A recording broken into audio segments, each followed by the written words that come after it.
Buenos días a todos. En primer lugar, muchísimas gracias por estar conectados a este webinar que hemos organizado junto al Grupo Cajamar. Los ponentes seremos Ricardo Gil y yo. Ricardo Gil es el jefe de Asset Allocation, el jefe de distribución de activos.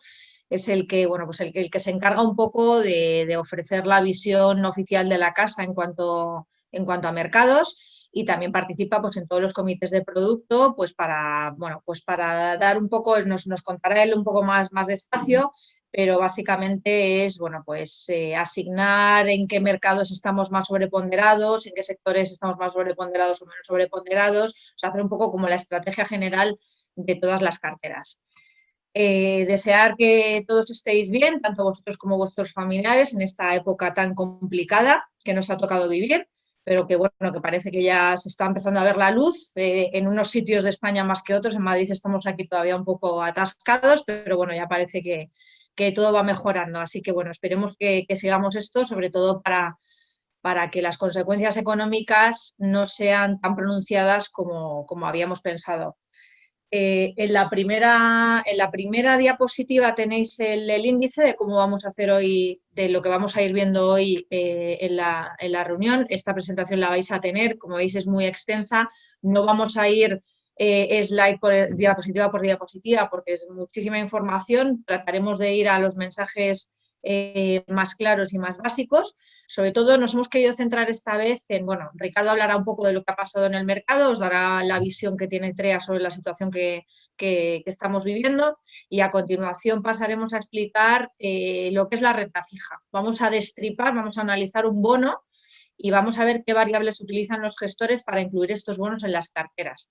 El que hoy la presentación sea de renta fija no significa para nada que estemos más positivos en renta fija que en renta variable. Consideramos súper importante estar diversificados y tener las carteras balanceadas y tener una parte en renta fija y una parte en renta variable, pero como es muchísima información, hoy nos hemos preferido centrar en renta fija para más adelante hacer otro webinar sobre renta variable o sobre otro tipo de activos. También otra de las razones por empezar por renta fija es porque, bueno, al final el inversor español es un inversor más conservador que el resto de países europeos, y si nos ponemos a analizar un poco los ahorros de los inversores españoles, vemos que casi todos los ahorros, o sea, más del 70%, están en renta fija, y mucha parte de esos ahorros de renta fija están en depósitos todavía. En depósitos, bueno, ya sabemos que ya no son tan atractivos ni dan tanto, o sea, hay algunos que no dan prácticamente nada. Bueno, pues aún así seguimos estando muy posicionados en esa parte de la renta fija. Entonces, bueno, al final es importante analizar, ver lo que le lleva a un gestor a decidirse un bono u otro en cartera y ver cómo lo hacen. Nos ha parecido importante. Entonces, si te parece, Ricardo, pasamos a las slides de macro. Muy bien. Gracias, Patricia. Bueno, y nos cuentas un poco qué es lo que está pasando hoy en el mercado y cómo lo vemos como casa. Vale, muchas gracias, Patricia. Bueno, antes de acabar con la parte de qué está pasando hoy, si os parece, hacemos una pequeña introducción de qué es lo que nosotros estamos viendo para llegar un poco a lo que hoy, además, hoy es un día importante por el tema de las subastas de los teleterreos en el Banco Central Europeo, ¿no? Entonces, básicamente, si pasas la diapo, gracias. Bueno, básicamente los gráficos que vemos ahí es uno, pues las encuestas de actividad, hay un montón, pero bueno, entonces esta es un poco una global que sacan nosotros de JP Morgan, pero básicamente es para que vean cómo ya las encuestas, bueno, pues hemos estado en una contracción mucho más fuerte de la que vimos en el 2008-2009, ¿no? Que es la que tenemos una memoria más reciente. Y ahí lo que estamos viendo es que ya en general el mundo, en cuanto se han empezado a abrir las economías, pues las cosas han empezado a mejorar, ¿no? Entonces, lo peor de crecimiento es lo que vamos a ver durante este segundo trimestre, probablemente sean los meses de abril donde peor lo hayamos visto, y abril y mayo está allí, y desde entonces, bueno, pues hay una cierta mejora, ¿no? La clave de todo esto es un poco todas las recesiones, pues un poco los cadáveres que dejan al final es empresas, bueno, pues que quiebran, y por otro lado, pues todo lo que es la destrucción de empleo que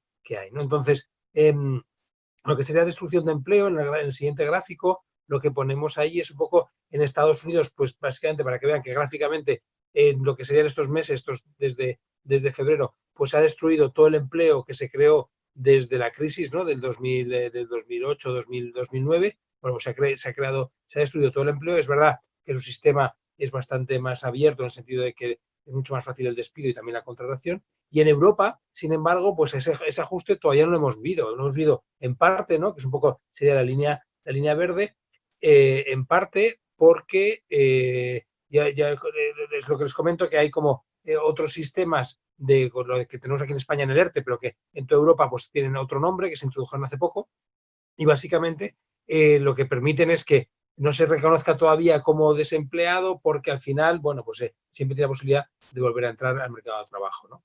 Entonces, ahí lo que vemos es que un poco la duda de ahora no es tanto de que la recuperación está ahí, como estamos viendo también en Estados Unidos, que ya empieza a haber creación de empleo, las encuestas a nivel global están mejorando. La duda no es tanto el hecho de que estemos recuperando, que sigue siendo que estamos recuperando, sino bueno, pues la velocidad a la que vayamos a recuperar, ¿no? Entonces, si pasas a la siguiente diapo, lo que sí que es cierto es que a nivel de bancos centrales y de gobiernos, las medidas que se han tomado son extraordinarias. Entonces, por ejemplo, a nivel de bonos, ¿vale? Que sería la primera señal, ¿no? Al final es como un préstamo que está cotizando. Entonces, es la primera señal para ver si la gente qué opina de la capacidad de devolver el dinero de una empresa, ¿no? Luego lo explicará Patricia. Entonces, al final, básicamente, quédense con la idea de que todos los bancos centrales, las medidas que se han tomado y las medidas que han tomado también los gobiernos, lo que han permitido es ver en el gráfico cómo las líneas están más o menos bajas en la parte de lo que sería el gráfico, serían los costes de financiación. Entonces, al final, una empresa que se llama investment grade, ¿vale? Una empresa que tiene buenos ratios, que no está muy endeudada, etcétera, pues está pagando ahora en un crédito, en un bono a 4 o 5 años, ¿vale? Que es la duración media, está pagando un 0,20. Entonces, aunque veamos que la situación macro pues es bastante complicada, aunque tenemos muchas incertidumbres de qué velocidad vamos a seguir o qué mundo nos vamos a encontrar dentro de año y pico, ¿no? Cuando las cosas estén más normalizadas, bueno, pues lo que sí que está claro es que la ayuda que se ha estado haciendo a las empresas de todo, pues a las empresas en cuanto a conseguir financiación, etcétera, pues es tremenda, ¿no? Y que el coste de financiación, por tanto, no es un problema, como puede ser otras veces, para lo que sería el funcionamiento de las compañías, ¿no? Así que, por ese lado, lo que hemos visto es que las medidas que se han adoptado, aunque han sido extraordinarias, lo que sí que han permitido es, bueno, pues parar un poquitín toda la sangría que hemos visto estos 2 meses atrás, ¿no? La duda, y Rocío, si me pasas a la siguiente, por favor. La duda es lo que estamos comentando, ¿no? Tenemos en el gráfico que hemos puesto ahí, hemos puesto el crecimiento de España y de la eurozona, ¿no? Entonces, durante este año, pues ¿qué vemos? Bueno, pues que caemos por el precipicio, ¿no? Durante este primer y segundo trimestre del año. La segunda parte del año empezamos a mejorar, pero evidentemente en la comparativa de año contra año estamos peor, ¿no? Entonces, esto nos lleva a que no es hasta finales del año que viene cuando tenemos otra vez crecimientos positivos, ¿no? Esto es coger consenso un poco entre el Banco Central Europeo, la OCDE, o sea, tampoco tenemos estos modelos propios, la podemos ajustar un poco, pero vamos, básicamente lo que sí que se ve es que la recuperación viene no tanto por exportaciones, sino más por demanda interna, y por eso es la clave que tienen que defender o se tiene que mantener pues, la demanda interna. Y por eso es lo que comentamos de que el ritmo de creación de empleo va a ser la clave para saber a qué ritmo podemos salir de este agujero, ¿no? de la primera parte, en el que nos hemos metido la primera parte del año. Entonces, el siguiente gráfico lo que vendría a poner es en base 100 el crecimiento de finales del 2019 y luego, bueno, pues el PIB en términos de miles de millones de euros y tal, ¿cuándo se va a recuperar a los niveles de finales del 19? Nosotros ahí lo que sí que vemos es, cogiendo la media de otras recuperaciones y más o menos, bueno, pues haciendo un ajuste por la parte de demanda externa y tal, lo que sí que creemos es que el ritmo de recuperación va a ser bastante más lento, ¿vale? Entonces, que ahí, pues a lo mejor, pues los próximos 2 años todavía no llegamos a recuperar los niveles de riqueza de finales del 2019, ¿no? Es cierto que todas las medidas que comentábamos antes se han tomado, es cierto que el deterioro no va a ir a más, ¿no? Otra cosa es que la fuerza de la recuperación pues la vemos todavía débil, ¿no? Y eso, bueno, pues tiene consecuencias un poco a la hora de asignar activos, ¿no?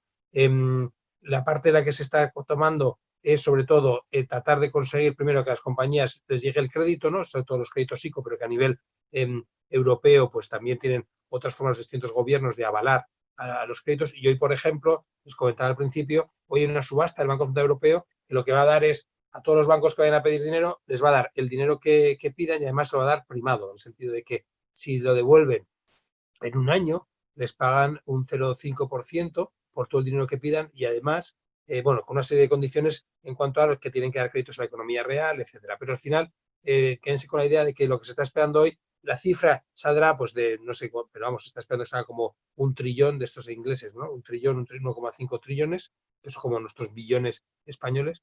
Pero eso es como inyectar otra vez 500.000 millones de euros en la economía europea. Los números son tremendos, ¿no? Pero al final sí que es importante el ver que entre las partes de parte monetaria, ¿no? Que están haciendo todos los esfuerzos, y luego toda la parte fiscal, ¿no? Que es lo que se está viendo a nivel europeo, de qué manera se monta el fondo de reconstrucción. Es cierto, los países que han tenido margen y han hecho algo, como podría ser Alemania, como puede ser Holanda, y los que tenemos menos margen, porque estamos más endeudados como España, pues se está quedando un poquitín más atrás, ¿no? Pero al final todas las medidas están puestas ahí en funcionamiento. Conforme veamos los planes fiscales que se van haciendo, que son todos para el año que viene, pues probablemente esta línea que nosotros estamos bastante, digamos, escépticos con la velocidad de la recuperación, pues a lo mejor coge más pendiente, ¿no? Pero es un poco la clave para poder esperar, para poder esperar crecimiento en las economías y, por tanto, crecimiento en beneficios bueno, y sobre todo rentabilidades, ¿no? Así que en general, y por terminar mi apartado, decir que lo peor de la crisis en cuanto a crecimientos ya lo hemos dejado atrás, que a partir de ahora lo que sí que es verdad, que desde mayo empieza ya, estamos viendo a nivel global una cierta mejora. Aquí en España, pues probablemente hasta no será evidente hasta el cuarto trimestre de este año, pero ya en la segunda parte del año tiene que haber cierta mejora, que las medidas que se han tomado son extraordinarias, ¿no? Y que al final, bueno, pues se han centrado en que las compañías sigan funcionando y que lo siguiente que queda es un empujón a la demanda interna, porque al final esto lo que creemos es que si bien las manufacturas no han sufrido tanto, la salida de esta crisis va a ser más de la parte de demanda interna que lo que sería comercio internacional, etcétera, ¿no? Y que los próximos trimestres van a ser claves un poco para poder calibrar un poco la velocidad a la que podemos estar saliendo, ¿no? Y por último, el indicador para nosotros más importante ahora es el empleo. O sea, ver a qué ritmo vamos a estar creciendo y a qué ritmo vamos a crear empleo, porque eso nos va a dar una idea de si verdaderamente bueno, pues, la rapidez de la recuperación que comentábamos, sobre todo la sostenibilidad de la misma, ¿no? Y bueno, así como introducción y eso, Patricia, yo creo que si tienes alguna cuestión más o esperamos ya las preguntas para ampliar un poco. Fenomenal. Sí, hay una pregunta que yo creo que antes de pasar a mi parte la podemos contestar, aunque más o menos has hablado de ella en tu presentación. Preguntan qué opinas sobre el rally de mayo y junio y si eso puede representar bueno, pues señales de recuperación económica. Sí, sí. Bueno, en nuestra opinión, el rally la verdad es que se nos ha ido un poco más rápido de lo que nosotros esperábamos, ¿no? Tanto en renta variable como sobre todo la parte de renta variable. O sea, sí que veíamos una recuperación en la segunda parte del año, pero bueno, viendo que el ritmo no era muy especialmente fuerte, pues habíamos sido un poquitín más cautos, ¿no? Pero sí que es verdad que al final daba la sensación de que, bueno, pues los actores y los inversores pues están tomando ya por sentado que el ritmo es bastante más rápido de lo que al principio, que en primera apariencia se ve, ¿no? Entonces, sí que es cierto que la recuperación se está reflejando ya en los precios de los activos. Otra cosa es si los precios de los activos a lo mejor se han pasado un poquitín de vueltas, ¿no? Que nosotros es lo que nos da esa impresión, ¿no? Pero vamos, que los suelos en el sentido de la macro sí que puede decirse que ya se han visto. Fenomenal. Y también preguntan, Ricardo, una duda que tienen sobre tu primera slide, que es la diferencia entre nómina agrícola y no agrícola. Bueno, es porque es porque la forma que lo contabilizan ahí en Estados Unidos, ¿no? En Estados Unidos el trabajo, digamos, que se cuenta no es tanto el trabajo agrario, no es el trabajo del sector primario, ¿vale? Sino sobre todo de lo que sería pues, servicios e industria, ¿no? Y entonces ese como que lo tienen ahí aparte porque es un elemento que tampoco varía mucho, es bastante estable en Estados Unidos. Entonces, por eso es lo que se mide, es el proxy a nuestro dato de paro, ¿no? Fenomenal. Vale, pues muchas gracias, Ricardo. Si os parece, empezamos con la otra parte de la presentación. Hay una pregunta en cuanto a la tributación de los fondos. Ahora, antes de os haré una introducción sobre esta parte que me parece importante resaltar. Bueno, en primer lugar, me gustaría contaros muy brevemente quién es TREA, para los que no nos conozcáis. Nosotros somos una gestora española, de hecho somos de las más grandes que hay en España, y tenemos un acuerdo con el Grupo Cajamar. Llevamos ya 5 años trabajando conjuntamente y la idea inicial de este acuerdo fue, bueno, pues elaborar una propuesta, una gama de fondos que pensábamos que, entre los dos pensamos que era adecuada para, bueno, pues para todo perfil, para todos los perfiles de los clientes, y que pensábamos que era adecuada, que cubriese todos, digamos, todos los mercados y todas las tipologías de producto que tenemos disponibles. Entonces, bueno, pues elaboró una gama de fondos que la verdad que, bueno, que ha funcionado excelentemente bien. La relación está totalmente consolidada, entonces nosotros digamos que somos como la fábrica de estos productos. Luego es el asesor que tenéis vosotros, la referencia que tenéis en la oficina, la que realmente está en el día a día con vosotros y bueno, los que os van haciendo propuestas en función del perfil de riesgo que tenéis cada uno. O sea, nosotros estamos, digamos, por detrás de todo esto. Somos un equipo de 57 personas y solamente hay 20, o sea, quiero decir que casi todos, o sea, más del 30%, más del 40% de este número de personas están dedicados a gestionar estos fondos. Entre gestores y analistas hay 20 profesionales, además todos muy consolidados en el mercado, con muchísima experiencia. Gestionamos 11 fondos de renta fija de forma activa, y es en lo que vamos a centrar en la presentación de hoy, y también tenemos estrategias de renta variable. Es importante resaltarlo de forma activa, que parece que está ahí como que no dice nada, y esta palabra dice mucho, porque al final hay muchísima diferencia entre una gestión pasiva y una gestión activa. Una gestión pasiva, como pueden ser productos como por ejemplo los ETFs, significa que, bueno, que al final se indexan, hacen lo mismo que hace el índice, o sea, compran prácticamente el índice de referencia y no aportan el valor que puede aportar un fondo de gestión activa. Nuestros gestores utilizan los índices de referencia para tener una referencia, pues se llaman índices de referencia, pero construyen carteras de convicción en base a cómo creen ellos y, como nos ha contado Ricardo, pues en base a la opinión que tengan de mercado en ese momento, hacen una asignación de activos u otra. Somos gestores, ya digo, muy activos y muy reconocidos por ese tema. Importante también, contamos con los principios de responsabilidad social, éticos, medioambientales. Estamos muy adheridos a estos principios, o sea, no vais a encontrar en nuestras carteras compañías que inviertan en juego, en armamento y demás, o sea, en ese tipo de compañías no éticas. Cada vez los tenemos más integrados, no solamente en los fondos y la forma de seleccionar las compañías, sino en todo el proceso de inversión, ¿vale? Desde que se empieza a gestar la cartera, estamos muy comprometidos con estos principios, que aquí lo tenéis. Estamos adheridos a PRI, que es una organización que supone aceptar los principios avalados por Naciones Unidas. Esto es verdad que cada vez es más normal en el mercado, cada vez se exige más y cada vez exigís más este tipo de responsabilidad social y bueno, nosotros estuvimos ahí desde el principio y pensamos que es importantísimo.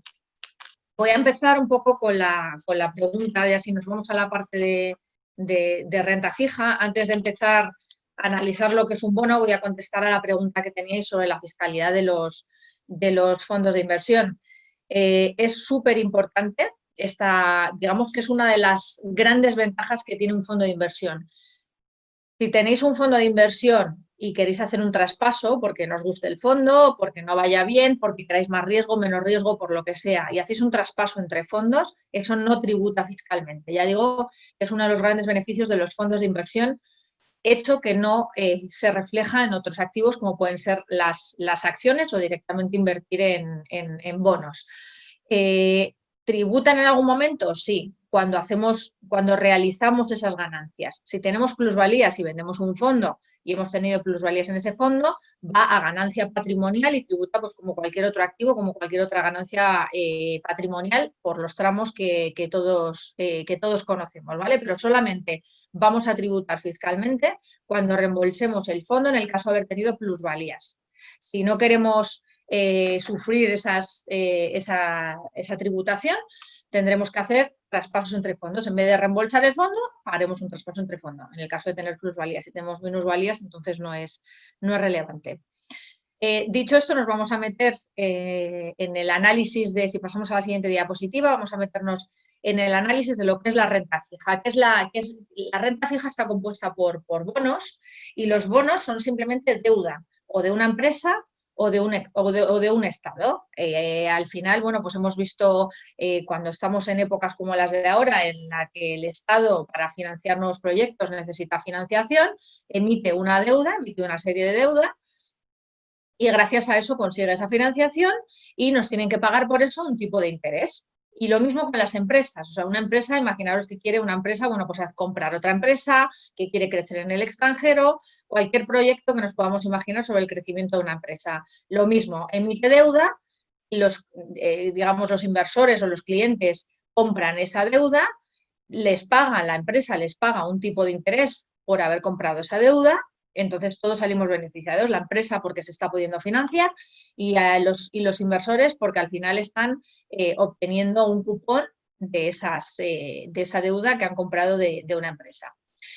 Hay muchos tipos de deuda y la podemos categorizar, aunque ahora más adelante nos vamos a meter mucho más en profundidad sobre este tema.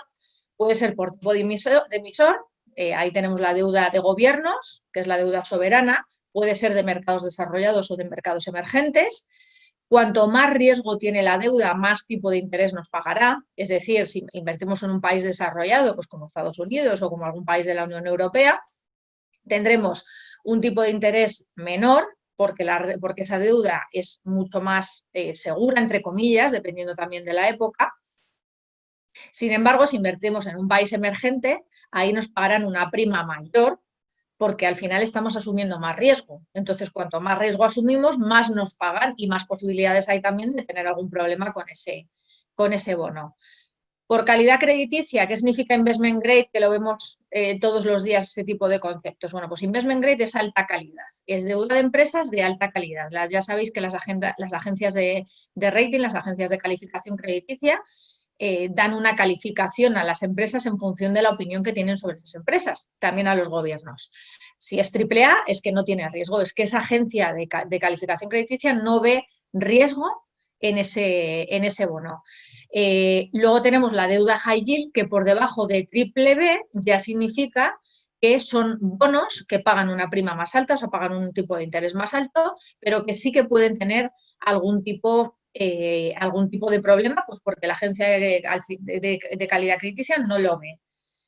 La idea de un buen gestor es tener un balance entre entre estos bonos, porque al final, si todos nos centramos y solamente nos centramos en alta calidad, tendremos una rentabilidad menor. Entonces, lo suyo es encontrar esos bonos que tienen también una baja calidad crediticia, pero que analizando la empresa, el gestor ha opinado, piensa, porque ha analizado y ha llegado a la conjetura de que esa empresa no tiene tantos problemas como está viendo la agencia de calidad crediticia. Entonces, pues hay que hacer un balanceo pues, para obtener al final una rentabilidad atractiva. Y luego también, bueno, aquí lo tenéis en el cuadro de abajo de la derecha, por rango y pago de garantías, que también eso lo voy a reservar porque lo vamos a ver más adelante, más despacio. También en la misma deuda de una empresa o de un gobierno hay, digamos, prelaciones de pago. Cuanto más hay unas que, bueno, pues que si la empresa tiene algún problema la vas a cobrar antes, van a ser los primeros que la cobren, entonces esa todavía, o sea, dentro de del mismo rango de deuda puede haber diferentes tipos de pago y diferentes tipos de deuda según la orden de prelación. Pasamos a la siguiente diapositiva, ¿Qué es lo que tenemos que tener cuando estudiamos un bono, cuando estudiamos la deuda como decíamos, de corporativa o de una empresa? ¿Cuáles son los conceptos que tenemos que tener muy claros? Cada uno de estos conceptos varía muchísimo más, podría ser incluso un webinar para cada uno de estos conceptos, entonces los voy a pasar rápidamente. Para que, bueno, pues para que más o menos sepáis cuáles son los determinantes que tiene un bono y lo que tenemos que tener en cuenta. Bueno, pues el plazo, que es el tiempo que tenemos el bono desde la compra hasta la venta. El vencimiento es una fecha del valor nominal. Es decir, si yo invierto ahora en 2020, en junio de 2020, en un bono y me dicen que el vencimiento es en 2025, pues tengo que tener claro que sea pues, de 5 años, de 6 años y de 7 años. Entonces, eso es la fecha de devolución.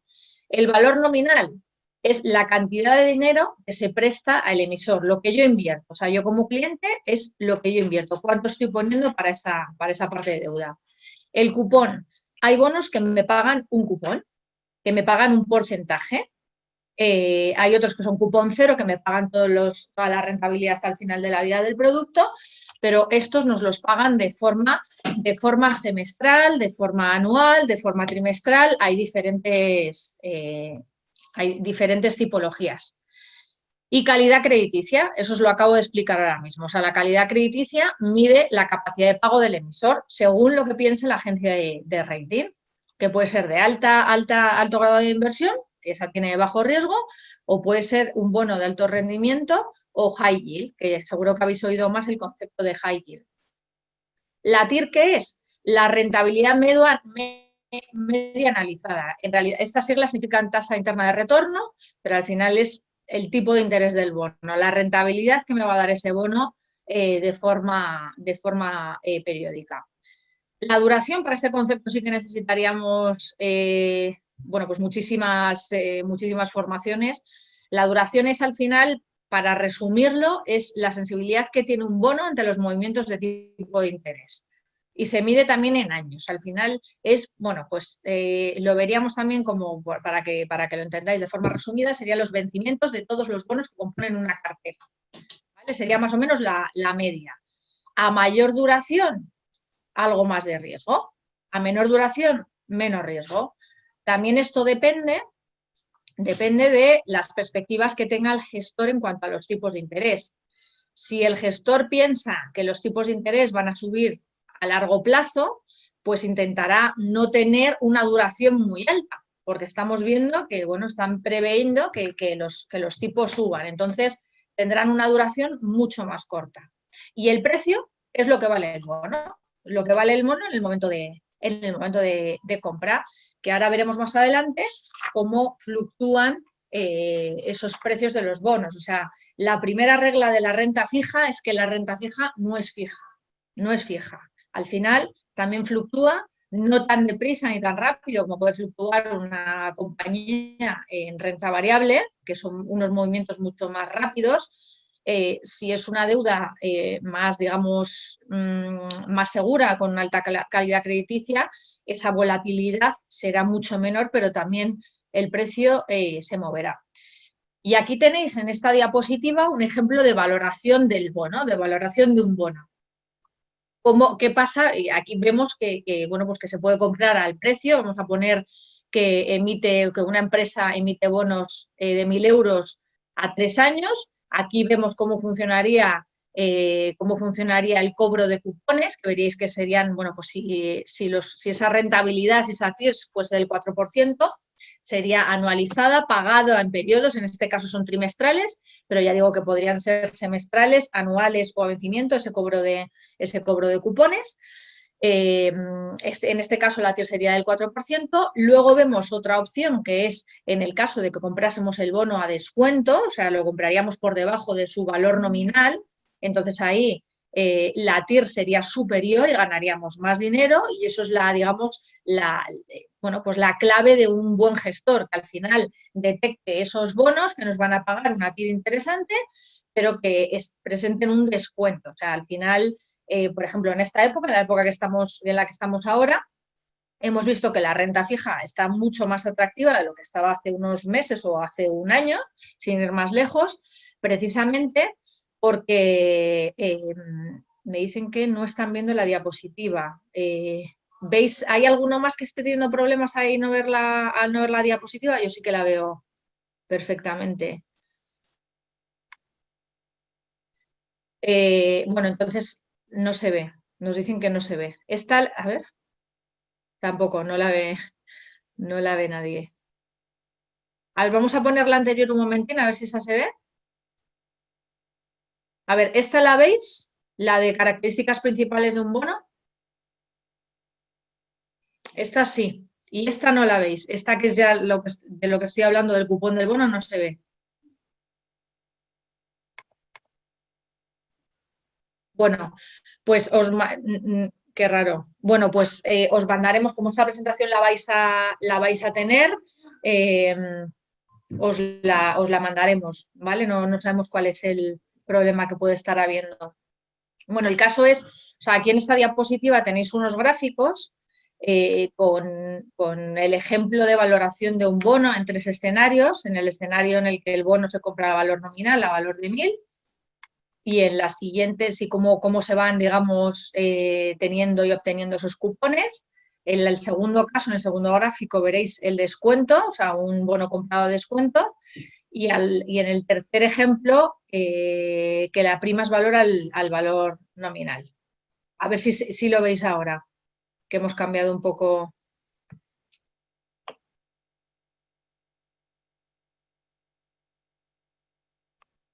Nada, no sabemos qué pasa, Rocío, con esta diapositiva, que no la ven. Ponlo mejor en formato completo y vamos a ver si ven la siguiente. A ver, ¿esta la veis? Las principales diferencias entre deuda corporativa y deuda pública. Tampoco.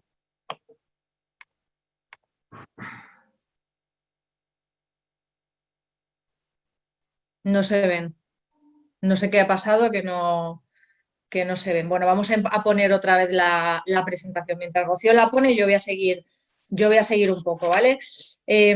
Como os comentaba, hay 2 tipos, que esto ya lo hemos visto, hay 2 tipos principales, hay muchos tipos de bonos, pero ahora sí, ahora ya nos dicen que se ven, ¿vale? Hay muchos tipos de bonos, o sea, podríamos, a ver, hay deuda soberana, hay bonos soberanos, hay bonos corporativos, hay bonos de mercados emergentes, hay bonos catástrofe, que estos suena como muy catastrofista, que son, bueno, estos son bonos al final que están, que emiten las compañías aseguradoras, sobre todo de zonas así como más conflictivas, de huracanes, de tornados y demás. Hay, no sé, puede haber puede haber más de 30 tipos de deuda.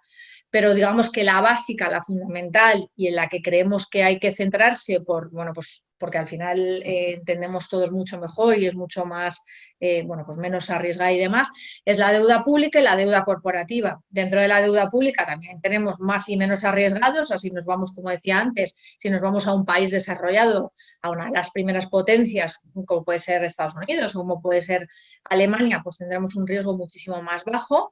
Si nos vamos a, por ejemplo, la deuda pública de India, pues nos darán una rentabilidad mayor porque estamos asumiendo más riesgo y será un poco menos, bueno, pues menos segura, que no digo que no haya que tener deuda pública de India, o sea, de hecho hay países emergentes que presentan muchísimas oportunidades, pero hay que saber seleccionarlos y hay que hacerlo sin lugar a dudas de mano de un experto. Y la deuda corporativa está, como comentaba antes, está emitida por empresas y también hay muchos tipos de deuda corporativa de empresas. Tienen algo más de riesgo que la deuda pública, pero también hay empresas que son AAA y que presentan un riesgo muy, muy bajo, y luego hay otras compañías pues, que son más tipo high yield, porque al final, bueno, pues a lo mejor han tenido algún problema o porque el mercado está previendo que haya algún problema con esa compañía o por cualquiera de estas circunstancias. Ahora veremos también qué es lo que mueve a las expectativas y a los precios de los bonos. Y el precio de los bonos se ve afectado, ¿por qué? El precio de un bono se ve afectado por muchísimas variables. Tenemos como algo muy generalizado las políticas de los bancos centrales europeos, eso afecta directamente al precio de los bonos. Si estamos en una política expansiva en la que los bancos centrales están inyectando liquidez, hay compra, como estamos viendo ahora, como vimos en la crisis de 2008, que el Estado, o sea, que los bancos centrales compran, hacen una compra masiva de bonos para, bueno, pues para dar impulsos a la economía. Lo estamos viendo ahora con la crisis del COVID-19, hay bajadas de tipos de interés, ahora es verdad que ya se pueden bajar muy poco porque estamos en niveles mínimos. Bueno, pues cuando hay bajadas de tipos de interés y hay una política expansiva, el precio del bono debería aumentar. Debería, no siempre se cumple porque ya digo que hay muchísimas más variables que mueven los precios de los bonos, pero debería aumentar. Entonces sería un buen momento, en términos genéricos, sería un buen momento pues, para tener renta fija. Si por el contrario tenemos una política de los bancos centrales restrictivas, porque se nos ha ido la inflación de madre y queremos reducir la inflación, porque hay un crecimiento del PIB excesivo, bueno, pues en ese caso los bancos centrales también tienen herramientas para restringir la economía y una de ellas es pues, bueno, con bajadas de tipos de interés. Si nos están bajando tipos de interés, estamos en un periodo de bajadas de tipos de interés, también el bono se comporta de forma inversa. Entonces el precio debería bajar, entonces debería ser menos atractivo el tener bonos. Si vamos a la siguiente diapositiva, también hay otras cosas que afectan al precio de los bonos, como pueden ser cambios de la liquidez, que cuando hablamos de liquidez nos referimos a la facilidad que tiene un inversor para hacer líquidos sus ahorros. Entonces, una acción, por ejemplo, es muy líquida porque al final tienes el dinero muy rápidamente en tu cuenta corriente. Un derivado ya te marcaría unos periodos un poco más largos, ya no sería tan fácil, pues a lo mejor bueno, pues en bono, en derivados, para obtener el dinero pues tiene que pasar un poco más porque tienen ventanas de liquidez y no todos los días cotizan. Por ejemplo, una vivienda sería muy líquida porque tardas mucho tiempo, en términos generales, tardas mucho tiempo en obtener el dinero por la venta de esa vivienda, tienes que poner la casa en venta, tienes que esperar, te la tienen que valorar y demás. Y no es algo que sea muy fácil, ¿no? Oye, necesito el dinero, pues vendo mi casa y tengo mañana el dinero. Bueno, pues eso sería muy líquido. Entonces tenemos desde bonos y acciones bastante líquidas hasta bueno, pues bienes inmobiliarios, que esos son bastante más ilíquidos. También afecta la inflación. Esto es una variable que afecta directamente también a los bonos. Aquí lo tenemos, si los precios de los productos incrementan, el valor del dinero se reduce, perdemos valor adquisitivo, por lo tanto el precio del bono también se reduce, y también cambios de calidad crediticia. Los bonos también se mueven mucho por expectativas, o sea, podemos estar teniendo, bueno, pues un bono que tiene una calidad crediticia de AAA, de repente mañana llega la agencia de calidad crediticia, ve algo que no le gusta, baja el precio, o sea, baja la calidad crediticia y el precio del bono baja, o sea, que se ven afectadas por muchas variables. Y pasamos a la siguiente diapositiva. Ahora ya nos vamos a meter más, ya he analizado lo que es un bono, nos vamos a meter más en cómo se gestionan los fondos de renta fija. Hemos puesto aquí un ejemplo, el Trea Cajamar Renta Fija, pero por poneros un ejemplo, real y para que entendáis cómo se gestiona un bono y qué hace un gestor para un fondo, perdón, y cómo hace el gestor para hacer la gestión de ese fondo. Bueno, pues en primer lugar lo que se marcan son los objetivos. ¿Cuáles son los objetivos de un fondo de inversión de renta fija? Bueno, pues al final uno de los principales son los mismos comunes para todos, tanto renta fija, renta variable como mixtos, que es la revalorización del capital. Incluso en un fondo de renta fija también queremos ganar dinero. ¿Que lo queremos ganar de una forma menos volátil, más conservadora y demás? Sí, pero también si quiere se pretende ganar dinero, ¿no? Si no dejaríamos el dinero debajo del colchón. Y también queremos diversificar el riesgo. He comentado todos los tipos de deuda que hay. Lo importante es que en una cartera, que en un fondo, que al final es una cartera de bonos, de todos estos bonos que hemos estado analizando, haya un balance. Haya bonos soberanos, haya algo de soberanos, si nos gustan los soberanos, haya algo de crédito, haya un poco de crédito de más calidad, hay crédito de menos calidad. Tenemos que hacer una buena distribución de activos para tener pues un componente rentabilidad-riesgo que sea atractivo. Filosofía de gestión, se hace un análisis macro, junto con Ricardo, que os ha estado comentando cuáles son las perspectivas de mercado, es, digamos, la primera base. Como dicen los gestores, antes de salir a la calle tenemos que ver si hace frío o hace calor, cómo está el entorno macroeconómico, que pensamos que esto también afecta a los fondos. Luego, ¿qué se hace? Luego, los analistas de crédito para la parte de renta fija, los analistas de renta variable para la parte de renta variable, hacen un análisis de todas las compañías, del universo de compañías. Pueden analizar, un analista de crédito puede analizar a lo mejor 100, 200 bonos. Conocen perfectamente el mercado y están todo el día analizando compañías y hacen un análisis fundamental de esas compañías. Por eso hay veces que se comparte mucho el análisis de crédito, el análisis de renta fija con los analistas de renta variable. Y luego, muy importante, la gestión del riesgo. O sea, no vamos a poner todo, por ejemplo, por mucho que nos guste, que a lo mejor puede haber una época que diga Ascensión Gómez, que es la jefa de renta fija, o a decir, oye, me encanta ahora mismo cómo está el escenario de bonos high yield, creo que podemos sacar una rentabilidad muy atractiva de todo esto. No vamos a meter una cartera entera en high yield porque queremos gestionar el riesgo y queremos tener un balance del riesgo que sea adecuado para ese entorno de mercado. Y por último, se construye la cartera. ¿Cuál es el análisis macroeconómico? Que nos ayudó Ricardo a elaborarlo, y el asset allocation, o sea, la distribución de activos. Por ejemplo, en un fondo de renta fija, el de renta fija, que no el corto plazo, sino el de que es un poquito más a largo plazo, el renta fija. Bueno, pues ahí diremos, bueno, dirá Ricardo, junto con los analistas y junto con los gestores, bueno, pues nos gustan, ahora estamos muy positivos en mercados emergentes. Venga, pues vamos a meter una parte en mercados emergentes. ¿Dónde mercados emergentes? Bueno, pues nos gusta México, nos gusta Macedonia, nos gusta, bueno, una serie de países. Venga, pues vamos a buscar bonos en esos países que nos gusten.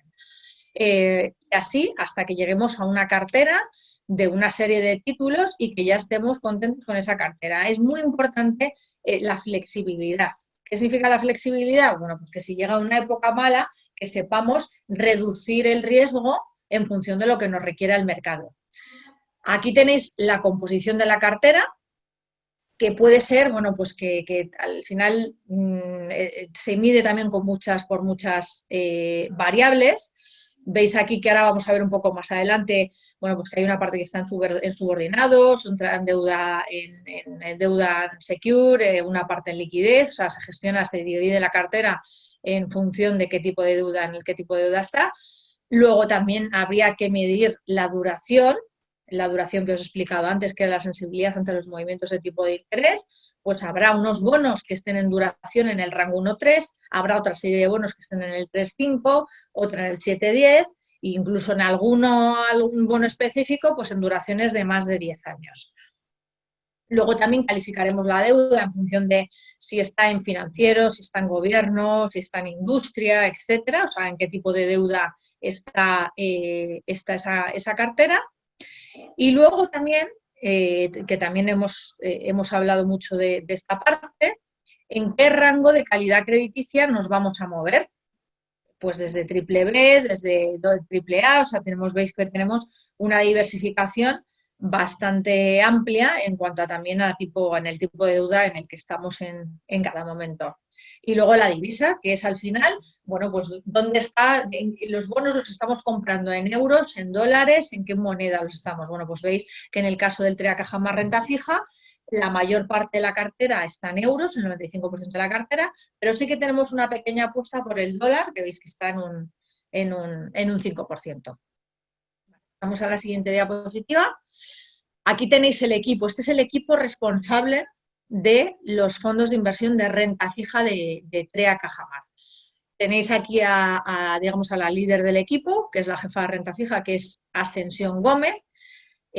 Ascensión lleva más de 20 años gestionando fondos de renta fija. Otra vez me están diciendo que no ven la diapositiva. Bueno, esto es una diapositiva que vienen, bueno, pues las fotos de cada una de las personas que comprenden el equipo, que está liderado por Ascensión Gómez. Antonio Toribio, que es el cogestor de estas estrategias. Pedro Pérez, que es el que gestiona la parte de emergentes, es un gestor de emergentes, lleva también estrategias de emergentes y para los fondos de renta fija y para los mixtos hace la distribución de activos en este tipo de mercados. Y luego están los analistas de crédito, que son Jaime Martí, que lo que analiza es solamente financieros, Álvaro Mata, que es el analista de High Yield, y Jordi Armengol, que es también cogestor de las estrategias de deuda emergente y analista de deuda emergente. Como veis, un equipo grande, consolidado y además con muchísimo nombre y con muchísima experiencia en el mercado. Vale, pasamos a la siguiente página. Ahora vamos a profundizar un poco en lo que es, a ver qué hora es, nos quedan 10 minutillos. Lo que es, ya os lo he oído, la verdad es que estos conceptos os los he ido introduciendo bastante a lo largo de la presentación. Nos metemos un poco más en lo que es la deuda soberana. Como os comentaba, o sea, el Estado lo que hace es pedir dinero para afrontar algún proyecto en concreto o algún acto que quiera, bueno, pues para, digamos, para los presupuestos generales del Estado. Esto se representa con un tanto por ciento del PIB, lo habréis oído, ¿no? Pues el porcentaje de deuda sobre PIB de tal país es del 100%, del 120%, del 80%. Bueno, esto se suele hacer, estos porcentajes se suelen medir en función del PIB del país.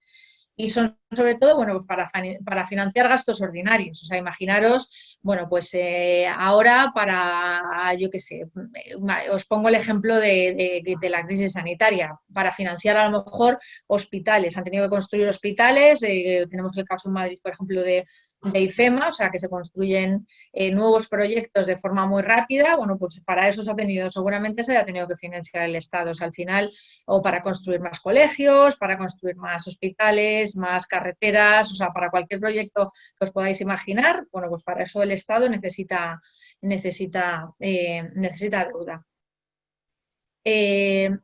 Luego nos vamos a la parte financiera, ya dejamos un poco lo que es la deuda subordinada, o sea, la deuda del Estado atrás, y luego estamos en la deuda financiera. Y dentro de la deuda financiera también hay muchos rangos de deuda.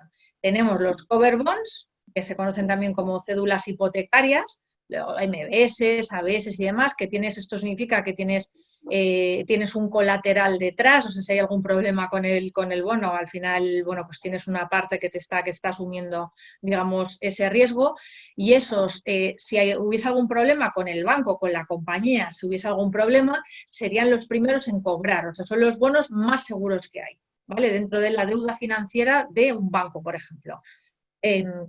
Son los más seguros, pero por contra también son los que menos interés pagan.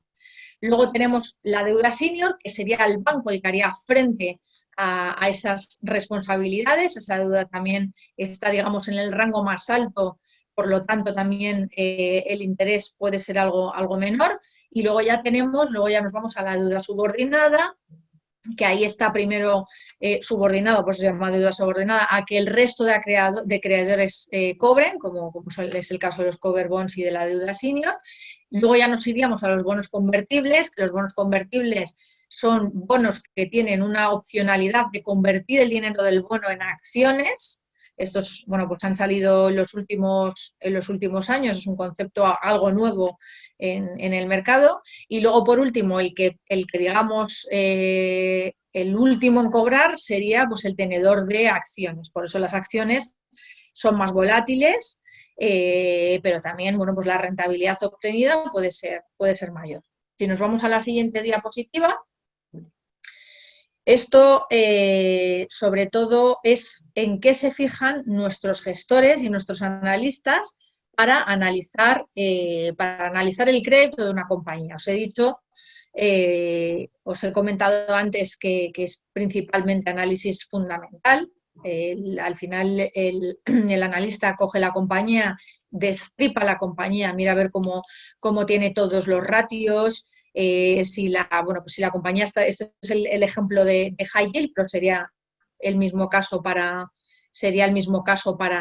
deuda, para investment grade.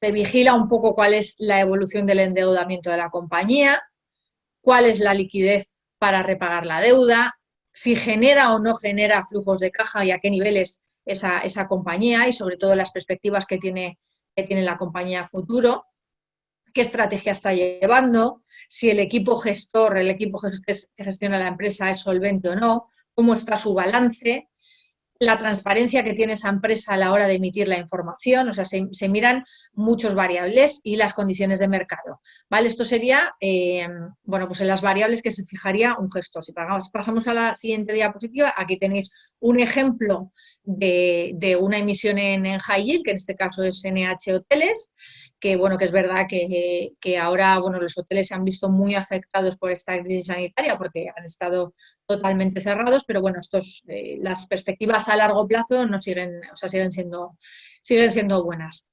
Entonces, bueno, pues aquí analiza, bueno, pues cuántos hoteles hay alrededor del mundo, que vemos que tienen 362 hoteles, además muy diversificados, no solamente tienen en España, sino que tienen en España es donde tienen el grueso de hoteles, que tienen el 22%, pero luego vemos que tienen en Alemania, en Italia, en Latinoamérica, en Holanda, o sea, están muy, muy diversificados y han tenido un fuerte desapalancamiento en los últimos años.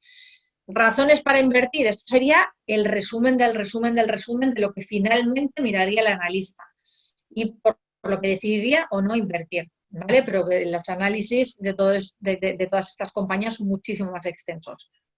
Bueno, pues ven que tienen un bajo nivel de deuda, un alto nivel de liquidez, que tienen mucha flexibilidad para la venta de activos. Y piensan, bueno, pues que va a haber es verdad que han tenido un cambio estructural recientemente por el tema de la pandemia, pero las perspectivas, ya digo, a largo plazo siguen siendo buenas. Bueno, pues esto sería el resumen, la hoja de resumen, de la hoja de ruta resumen, de qué variables miraría un analista para meter o no esa compañía en cartera. Después de este análisis que os he contado, ¿qué fondos de TREA Cajamar se benefician de este análisis? Bueno, pues tenemos tanto los fondos de renta fija, tenemos el TREA Cajamar corto plazo y el TREA Cajamar renta fija. El corto plazo tendría, ya hemos hablado antes del concepto de duración, tendría una duración bastante menor. Invierten principalmente en deuda de gobiernos y de empresas. Y dependiendo del plazo de la deuda, como he comentado, se categoriza como corto plazo o como largo plazo. Y luego tenemos los fondos mixtos. En los fondos mixtos tenemos una parte de renta fija y una parte de renta variable. La parte de renta fija se gestionaría bajo las premisas que os he comentado a lo largo de la presentación. Luego tienen la parte de renta variable, que la parte de renta variable, bueno, pues esa distribución la hacen los gestores y analistas de renta variable junto con Ricardo, que juntos, bueno, pues hacen, digamos, el balance de la cartera y miran a ver, pues, en función también del periodo en el que estamos, añadir más o menos riesgo para ver qué parte va a estar de la cartera en renta fija y qué parte va a estar en renta variable. Acabamos. Conclusión.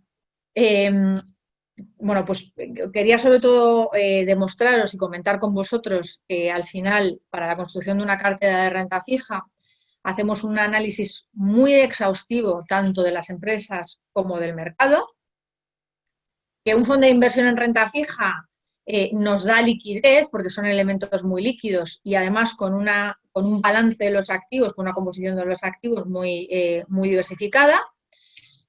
Nos permiten, los fondos de inversión están más diversificados que, bueno, pues que si invertimos directamente en los bonos y entonces por esa regla reducimos el riesgo y que además invirtiendo en fondos de inversión nos beneficiamos de la experiencia porque al final, bueno, pues todos podemos mirar un poco el mercado y hacer nuestros pinitos tanto en renta variable como en renta fija, pero al final, bueno, estamos confiando en personas que solo hacen eso, o sea, solamente se ocupan de buscar esos bonos en el mercado, esas acciones en el mercado en el caso de los fondos de renta variable. Entonces, bueno, pues confiamos un poco en esa gestión porque son profesionales que se han dedicado toda la vida a ello y además son especialistas y han estado en ese área muchísimo tiempo. Y que, bueno, que al final también es importante confiar en un equipo y tener un equipo como el que tenemos en TREA, porque no es fácil invertir en high yield, hay que tener muchísima experiencia y hay que tener mucha visión.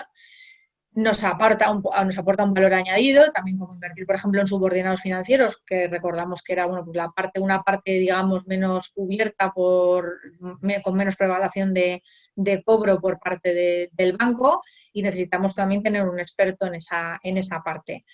Entonces, bueno, espero que, bueno, pues que hayamos tenido, que nos hayamos acercado un poco más al mundo de la renta fija y al mundo de los bonos.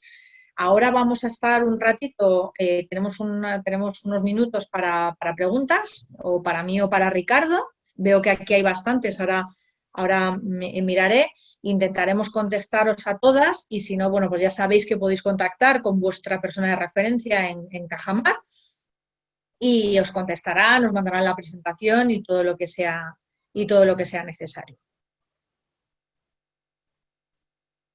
Vale, una de las preguntas, a ver.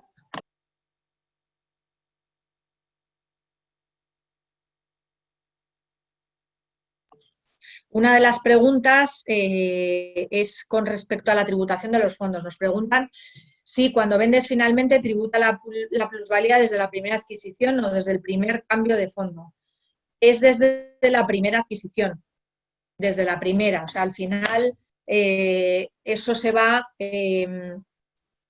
uniendo, digamos, o sea, si yo compro un fondo y ese fondo he tenido una plusvalía del 20%, lo traspaso a otro fondo que ha tenido una minusvalía de un 10%, luego lo traspaso a otro fondo que ha tenido una plusvalía del 5%, al final de la vida del fondo, cuando hayas vendido, se hace, digamos, esa ecuación de plusvalías y minusvalías, y se queda lo resultante, y con los resultantes, y digamos que al final de la vida del fondo has tenido una plusvalía del 5%, es por lo que vas a tributar. Si en uno has tenido una plusvalía enorme, en otro una minusvalía muy grande y demás, pues puede ser que se quede a cero o que se quede incluso en negativo y que no tributes por ese fondo. Otra pregunta, la diferencia entre renta fija y renta variable. Vale, la diferencia entre renta fija y renta variable es que la renta fija es, digamos, es parte de la deuda de la empresa, es parte de la deuda, y es menos volátil, es más, digamos, es una parte de la empresa más, o de la empresa o del gobierno, una parte más conservadora, más estable, que nos da unos cupones determinados, con una periodicidad determinada. Invertimos, por ejemplo, un bono con un vencimiento de 5 años, y va a ser menos volátil que una acción, y nos va a ir dando unos rendimientos, unos cupones determinados, o a lo mejor ese cupón nos lo dan al final de la vida del bono. Se llama renta fija porque, bueno, pues porque históricamente al final lo que decían era, bueno, como yo invierto a vencimiento y me están dando unos cupones determinados, pues no se mueve. La realidad es que, como te he comentado, los precios de los bonos también cotizan y también se mueven. La diferencia con una acción es que con una acción sí estamos participando en el accionariado, en la parte del accionariado de la compañía, y tenemos una parte de esa compañía. ¿Vale? Una parte de esa compañía es nuestra, muy pequeña, pero es nuestra. Y las acciones, como he explicado, tienen una volatilidad mayor, y en el caso de algún problema con esa empresa, seríamos los últimos, los tenedores de acciones serían los últimos en cobrar. Pero ya digo que también hay que tener, puede haber hay momentos de mercado en los que hay muy buenas perspectivas en la renta variable y muy malas en la renta fija. O sea que no tiene por qué ser una cosa sustituyente de la otra. O sea, se puede tener una cartera bastante balanceada. A ver, más... ¿Puede la plusvalía compensar las pérdidas de las otras inversiones? Sí, como he explicado, sí que se puede hacer. Nos preguntan también que cuánto tiempo rotamos la cartera. Bueno, pues en la cartera, bueno, las carteras también de renta fija suelen rotar menos que las de renta variable. solemos intentar ser estables, o sea, al final es importante pues que cuando asignas una serie de bonos a una cartera que tengas una fuerte convicción sobre esos bonos a largo plazo, es súper importante el largo plazo, o sea, que nos marquemos unos horizontes a muy largo plazo. Entonces las carteras, cuando veáis la cartera de un fondo de renta fija, pensad que los gestores y los analistas tienen buenas perspectivas de esas compañías a muy largo plazo. Pero es verdad que si hay, bueno, pues como la época que hemos vivido ahora, que ha habido una crisis económica y sanitaria muy grande, bueno, pues los gestores ven a ver dónde se pueden aprovechar de esa recuperación económica que vamos a tener y dónde pueden reducir el riesgo pues para sufrir menos. Entonces la cartera suele rotar. A lo mejor una vez entera. La rotación en algunos fondos es más que en otra, pero sí que bueno, pues trimestralmente o semestralmente hacen cambios en la cartera pues para aprovecharse o para reducir el riesgo de la cartera. Más preguntas. Esta pregunta yo creo que va más hacia Ricardo. Ricardo, la pregunta es sobre los bancos, de cuál es la perspectiva y la visión de TREA sobre los bancos en la actualidad. Sí. Bueno, en el tema, en el tema bancario, lo que sí que vemos es que por negocio, ¿no? Por el tipo de negocio, los márgenes como están, ¿no? Al final, los bancos, bueno, tienen muchos negocios, pero el fundamental y para el que tienen todo el balance es para comprar y vender dinero, vaya. Cogen dinero y lo prestan, ¿no? Entonces, al final, los márgenes ahí están cada vez más bajos. El margen al final te lo da el tipo de interés. Pero los tipos de interés no solo estén bajos, sino que además tiene bastante poca pinta de que vayan a subir en los próximos por lo menos 2 años, ¿no? Entonces, en la parte de bancos nosotros lo que preferimos es jugar, en lugar de lo que comentabais antes con Patricia, de renta variable y renta fija, pues en lugar de jugar la parte de renta variable, a nosotros nos gusta más la parte de renta fija, ¿no? Preferimos tener bonos de bancos, ¿vale? Porque están más sostenidos por parte del Banco Central Europeo, porque al final toda en la estructura de un banco se piensa sobre todo en el balance y en que sean capaces de tener solvencia para pagar los bonos, y no tanto en la cuenta de resultados, que sería más centrado en lo que sería la renta variable, ¿no? O sea, la capacidad de incrementar beneficios, pues la vemos un poco complicada. Así que el sector bancario nos gusta más los bonos y en general, bueno, pues un sector que al final en la parte de renta fija es muy importante, porque son los principales emisores de bonos. Pero en renta variable, pues seríamos, a pesar de que han caído mucho y a pesar de que están, podemos decir, baratos a nivel histórico, creemos que hay un cambio estructural en el sector y no nos gustan tanto. Vale, muchísimas gracias, Ricardo. Nos preguntan también, que yo creo que esta pregunta es muy buena pregunta y yo creo que es importante destacar, que si los activos en un cierto momento han subido mucho, si es mejor esperar a que ese precio se ajuste y a entrar en un momento donde el mercado donde los activos estén más baratos. Esto es una cosa que, bueno, que al final en un fondo de inversión no es lo mismo, como comentaba, no es lo mismo que invertir directamente en renta fija o en renta variable, en una acción o en un bono. Cuando un gestor construye la cartera de un bono, como decía ahora mismo, la construyen a muy largo plazo, ¿vale? Entonces es una convicción que tiene el gestor a largo plazo, por lo tanto esa cartera está preparada para el largo plazo, está preparada, bueno, pues para aguantar entre 3 y 5 años, en más o menos lo que dura un ciclo económico de mercado. Entonces, con los fondos de inversión hay que intentar no hacer trading, porque es complicadísimo acertar con el momento oportuno de mercado. O sea, nos podemos encontrar, bueno, que ahora como ha subido mucho el mercado me voy a esperar y que el mercado que estemos en un mercado alcista, tanto en renta fija como en renta variable, en los próximos 3 años y que ya no encontremos nunca el momento de invertir. Está demostrado a lo largo de la historia que cuanto más largo plazo tenemos la inversión, más reducimos el riesgo, más posibilidades tenemos de obtener rentabilidades positivas. Así que nuestro consejo es al final hablar con el asesor que tengáis, con vuestra oficina, que os hagan una cartera y que prácticamente, ya sé que es súper difícil lo que os voy a decir, prácticamente no se mire el valor liquidativo hasta que pase un cierto tiempo. O sea, puedes ir viendo la evolución del fondo, pero no hay que ponerse, digamos, venga, pues como ha bajado, vendo, porque eso es lo que nos pasa a todos. O sea, es un poco psicología del inversor. O sea, vemos que el mercado está bajando, salgo del fondo Y cuando se da la vuelta al mercado ya no me da tiempo a entrar. Y ya digo, ¿y ahora qué hago? Ahora ya no puedo entrar porque el mercado está subiendo mucho. Entonces, por eso hay que intentar no hacer trading o timing con los fondos porque es muy, muy complicado. Y lo que tenemos que tener en mente es, cuando invierto en un fondo de inversión, voy a invertir en este fondo porque quiero estar al menos los siguientes 3, 5 años. Ya digo que esto no es siempre así, porque hay veces que, bueno, que tenemos pues una cantidad de dinero que vamos a necesitar antes y vendemos antes el fondo, no pasa nada, pero que el primer objetivo que tenemos que tener cuando invertimos en un fondo de inversión es el largo plazo, porque nos va a el plazo nos va a recompensar tanto el riesgo como la rentabilidad de nuestras inversiones. A ver, más preguntas.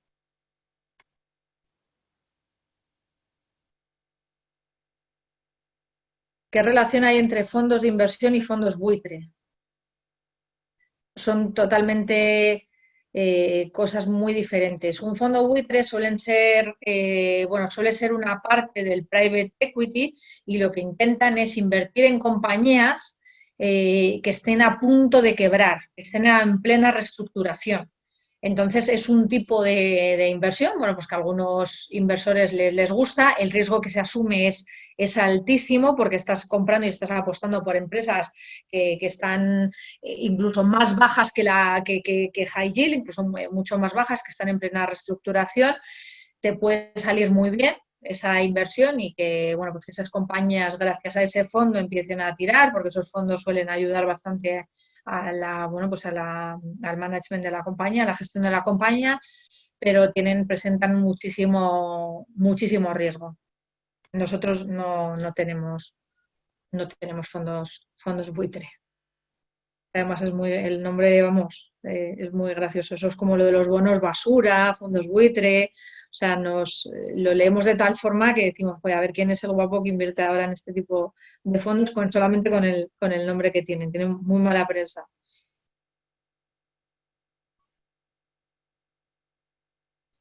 La renta fija se puede tener todo el tiempo que se quiera. Un fondo de renta fija, sí. O sea, si compras un bono directamente y lo aguantas a vencimiento, si el vencimiento es de 5 años, pues ese bono lo tendrás a 5 años. En un fondo es diferente, porque en un fondo se juega con esos vencimientos.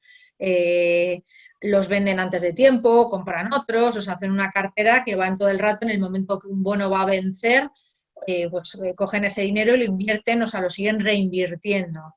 Entonces, en un fondo sí, en un fondo podéis estar todo el fondo que queráis. En un fondo de renta fija podéis estar todo el tiempo que queráis. En un bono no, en un bono, en el momento que el bono venza, ya directamente eso se convertiría en cash. Ricardo, una pregunta para ti. Nos dicen cómo ha afectado el COVID a la cartera del patrimonio y del crecimiento. Vale, en los dos fondos los cambios más importantes que ha habido ha sido que redujimos la parte de inversión, ¿no?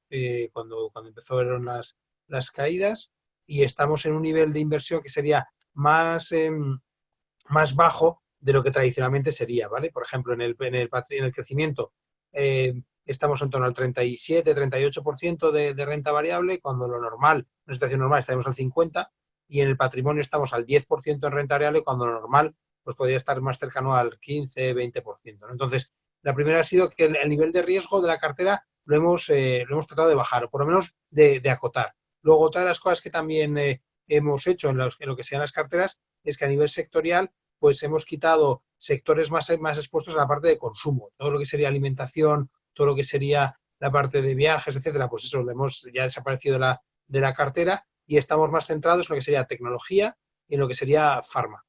Y luego otra de las cosas que también hemos hecho ha sido en los dos fondos, pues la posición que teníamos en dólares, el dólar lo entendemos como un activo refugio, pues la posición que tenemos en dólares la hemos aumentado de en torno al 3-4% hasta zonas del 6%-7%.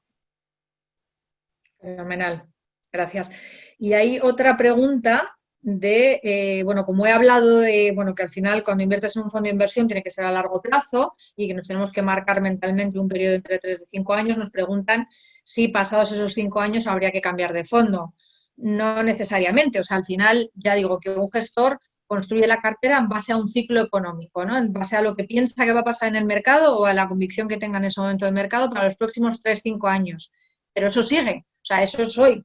Si invertimos dentro de un año, serán otros 3-5 años. Si invertimos dentro de 3 años, el gestor siempre está haciendo esa rotación de cartera de la que hemos hablado para adaptarse a los diferentes tipos de mercados. Entonces, tenemos que confiar y estar tranquilos pensando que el gestor, una vez que acaba un ciclo económico, sigue haciendo esas apuestas de cartera y sigue haciendo una distribución de activos diferente seguramente a la que había en otro momento. O sea, no necesariamente se tiene por qué cambiar un fondo. O sea, un fondo de inversión, si estamos tranquilos con él y nos gusta la gestión que hace ese gestor, lo podemos tener el tiempo que queramos. O sea, no es una regla lo de los 3-5 años. Ya digo que era un ejemplo porque son ciclos económicos, pero eso sigue estando. O sea, es normal, los gestores están todo el día mirando, vigilando una por una las inversiones que hay en el fondo para ver dónde hay que estar, dónde no hay que estar, qué hay que cambiar y dónde hay que seguir.